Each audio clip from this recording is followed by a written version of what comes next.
Hello, ഇന്ന് നമ്മൾ try ചെയ്ത് നോക്കാൻ പോകുന്നതാണ് ദേ ഈ കാണുന്ന ഡ്രസ്സ്. അപ്പം നമ്മൾ ഈ കാണുന്ന നിലത്ത് കിടക്കുന്ന ഈ തുണി കണ്ടോ? ഈ തുണിയിലാണ് നമ്മൾ പരീക്ഷിക്കാൻ പോകുന്നത്. ഇതൊരു പച്ച കളറാണെന്ന് പറഞ്ഞാൽ നിങ്ങൾ വിശ്വസിക്കുമോ? എന്നാൽ വിശ്വസിക്കണം, ഇത് പച്ച കളറാണ്. അപ്പം നമ്മളിത് വെട്ടിയെടുത്തിട്ടുണ്ട്. വെട്ടിയെടുത്തപ്പോൾ നമ്മുടെ തുണിയൊക്കെ ഇങ്ങനെ അങ്ങോട്ടും ഇങ്ങോട്ടും കടിച്ച് പറിച്ച പോലെയൊക്കെ ഇരിക്കുന്നുണ്ട്. നിങ്ങളതൊന്നും മൈൻഡ് ചെയ്യണ്ട. കാരണം നമ്മുടെ തുണി ഇച്ചിരി ഇപ്പോൾ പെശകാണ്. അത് പോരാഞ്ഞിട്ട് നമ്മുടെ കത്രിക അതിലേറെ പെശകാണ്.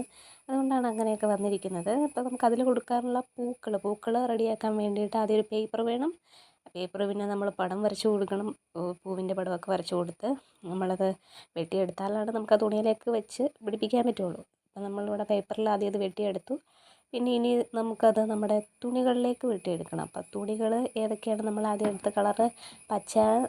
മഞ്ഞ, പച്ച, പിന്നെ ഒരു ചുവപ്പും കൂടെ ഉണ്ട്. അപ്പോൾ ഇത്രയും പൂക്കൾ നമ്മൾ വെട്ടിയെടുക്കണം കേട്ടോ. അപ്പം ഇതിനകത്ത് ഞാനിങ്ങനെ വെട്ടിയെടുത്തിട്ടുണ്ട് വിത്ത് ലൈനിങ്. പക്ഷേ അതൊരു പൊട്ടത്തരമായിരുന്നു. ലൈനിങ് വെച്ച് തയ്ച്ചെടുക്കുക എന്ന് പറയുന്നത് അത്ര പോസിബിൾ അല്ലായിരുന്നു. അപ്പോൾ അതുകൊണ്ട് ഞാൻ മെഴുകുതിരി കത്തിച്ച് വെച്ചിട്ട് സൈഡെല്ലാം ഒന്ന് സെറ്റാക്കി എടുത്തിട്ടുണ്ട്. അപ്പോൾ പൂക്കളെല്ലാം അങ്ങനെ ആക്കിയെടുത്ത് അവസാനം നമ്മുടെ ഒരു ഫൈനൽ ലുക്ക് എന്ന് പറയുന്നത് ഈ കാണുന്നതാണ്. അപ്പോൾ എങ്ങനെയുണ്ട്? എനിക്ക് വലിയ കുഴപ്പമൊന്നും തോന്നിയില്ല കേട്ടോ.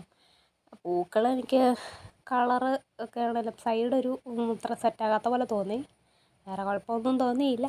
പിന്നെ നിങ്ങൾക്ക് എന്തെങ്കിലും അഭിപ്രായങ്ങളുണ്ടെങ്കിൽ ഒന്ന് കമൻറ്റ് ചെയ്യാനായിട്ട് മറക്കരുത്. പിന്നെ നമ്മുടെ വീഡിയോ ഇഷ്ടപ്പെട്ടാൽ ലൈക്ക്, ഷെയർ ആൻഡ് സബ്സ്ക്രൈബ്. വീണ്ടും മറ്റൊരു വീഡിയോയിൽ കാണുന്നത് വരെ ടാറ്റാ.